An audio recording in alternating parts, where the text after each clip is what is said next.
September 1943, the streets of Haarlem, Netherlands.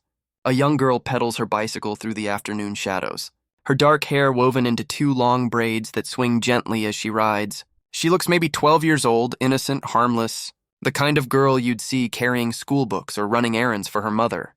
Nazi soldiers stand at checkpoints along the route, their eyes scanning pedestrians and cyclists for anything suspicious. The girl with the braids approaches. They glance at her. They see a child. They wave her through without a second thought. They don't check her wicker basket. That's the mistake that will cost some of them their lives. Hidden beneath a cloth in that basket, nestled among what might appear to be groceries or personal belongings, lies a handgun, and the girl with the braids knows exactly how to use it. September 6, 1925. Freddie Oversteegen was born in Schoten, a modest village that would eventually become part of Haarlem in North Holland. She entered a world far from comfort. Her family lived on a working-class canal barge, cramped and always bustling with survival. Her father, Jacob Oversteegen, struggled to make ends meet. Her older sister, Truus, born 2 years prior, became Freddie's closest companion. Together, they shared the hardships of a childhood defined by scarcity. Their mother, Trishna van Milan, was a woman of unshakable principle. A devoted communist and social activist, she acted on her beliefs, opening her home to refugees fleeing persecution from Lithuania. The girls absorbed lessons of empathy, risk, and morality long before they were teenagers. If someone needed help, you helped, no matter the cost. Eventually, Jacob and Trishna separated. It wasn't bitter. He loved his daughters, but the family could no longer survive together. Freddie rarely saw her father after the split, another early loss in a childhood shaped by adversity. Trishna moved with her daughters to a tiny apartment in Haarlem, where straw mattresses lined a single bunk bed.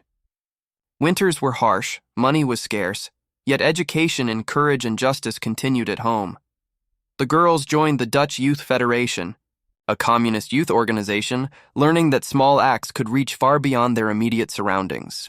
Dolls for children caught in the Spanish Civil War became their first lessons in empathy and action, teaching them that bravery could be nurtured even at a young age, early 1940.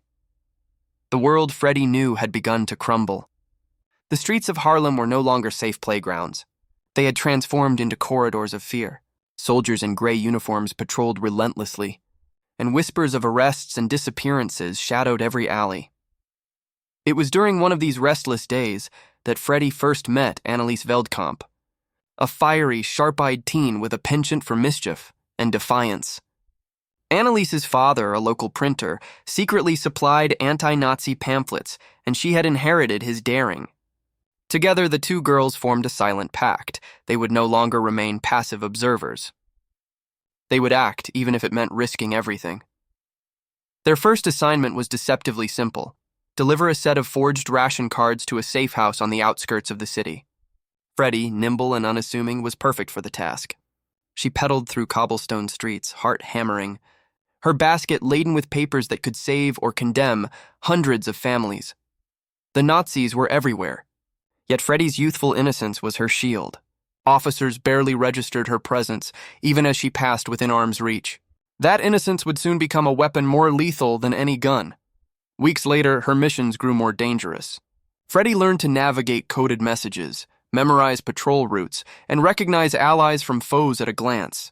Each successful operation intensified a paradoxical mix of fear and exhilaration. She wasn't just surviving, she was becoming indispensable. Her next mission, however, would mark a turning point: a reconnaissance job in Amsterdam. A high-ranking German officer had been identified as a potential threat to the resistance. Freddie was tasked with mapping his schedule, noting the guards and observing entry points. Alone, she shadowed him through busy markets, cafes, and quiet side streets. Every step carried the weight of life and death, and every glance could be her last unnoticed. It was here, amid the murmur of the city and the rhythmic clatter of trams, that Freddie understood the true cost of rebellion. Vigilance must be constant, and trust must be sparing. One wrong move, one misread expression, and a lifetime could vanish in an instant. By the time she returned to Haarlem, she had grown in ways no child should. The girl who had once pedaled carefree along narrow lanes now possessed the eyes of a strategist, the instincts of a hunter, and the steady hand of someone who had glimpsed mortality and decided to face it anyway. Spring 1941. Haarlem had changed. The once familiar streets now seemed lined with shadows, each doorway a potential threat, each passerby a silent observer. Freddie had grown sharper, quicker, and more careful, but the world around her demanded more than caution. It demanded cunning. Her next assignment came wrapped in subtle danger, a honey trap. The target was a German officer stationed in Amsterdam, known for his brutality and his careless arrogance. The resistance had discovered he frequented a small cafe near the canals. Freddie's mission was clear: get close, gain his trust, and gather intelligence that could cripple his operations. Alone, Freddie entered the cafe, her movements casual, her gaze seemingly distracted. She carried a notebook and a bag of pastries, symbols of innocence that masked lethal intent. The officer, tall and confident, barely noticed her at first. Yet Freddie's keen eye caught every detail. The way he ordered his coffee, the time he lingered over letters, the guards stationed outside who believed her too insignificant to observe. Days turned into weeks. Freddie played her role flawlessly, a harmless girl with a penchant for polite conversation. But beneath the surface, she cataloged every route, memorized every schedule, and coded every detail in a notebook that could have toppled empires. She learned the power of subtlety, how a smile could disarm suspicion, how laughter could mask fear, and how appearances could be a weapon more effective than any blade. Finally, the moment arrived. Intelligence from Freddie's meticulous observations enabled the resistance to act. German convoys were intercepted, documents stolen, and operations delayed, all without exposing her identity. She watched from the shadows, heart racing, as her information reshaped the enemy's plans. Each success sharpened her sense of control and her understanding of risk. Freddie realized that survival required not just courage, but psychological mastery. She had to anticipate reactions, manipulate perceptions, and navigate a world where one misstep could spell death, not just for herself, but for those she had vowed to protect. By the end of her mission, Freddie was no longer just a courier or observer. She had become a strategist, a silent predator moving through urban labyrinths with the grace of someone who understood both human weakness and human fear.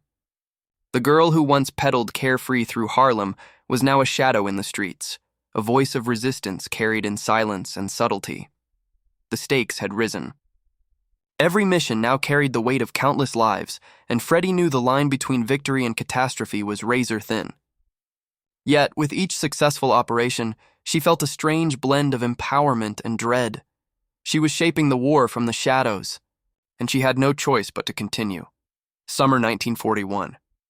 Harlem no longer felt like home. The canals shimmered with the reflection of Nazi patrols, every bridge a checkpoint, every shadow a possible threat. Freddie had evolved. The girl who once raced through streets delivering messages had transformed into a calculated operator, a master of disguise and deception. Her assignments now carried unprecedented risk. She moved with purpose, her every step measured. Intelligence networks expanded through her meticulous planning.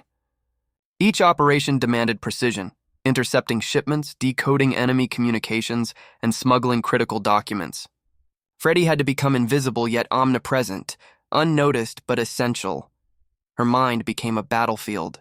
Every interaction, every glance, every casual conversation was scrutinized. Freddie learned to read subtle cues, the twitch of an eye, a hesitation in speech, the way a hand clenched a coffee cup. These details became weapons, keys to manipulating outcomes without exposing herself. She understood the psychological mechanics of fear, trust, and authority, and she wielded them like a maestro conducting a deadly symphony. One evening, Freddie was tasked with delivering a series of forged orders to a high-ranking officer in The Hague. The journey was a labyrinth of checkpoints and guards. Every delay, every unexpected patrol could spell disaster. Yet she moved confidently, hiding her tension behind casual gestures, smiling politely at soldiers who would never suspect the storm she carried. At the officer's office, she handed over the papers. Her pulse raced as she observed him glance through the documents, his arrogance blinding him to her presence. The forged orders redirected troops, disrupted patrols, and gave the resistance critical hours to act. Freddie left as quietly as she had arrived, her heart pounding, exhilarated by both the risk and the impact of her actions.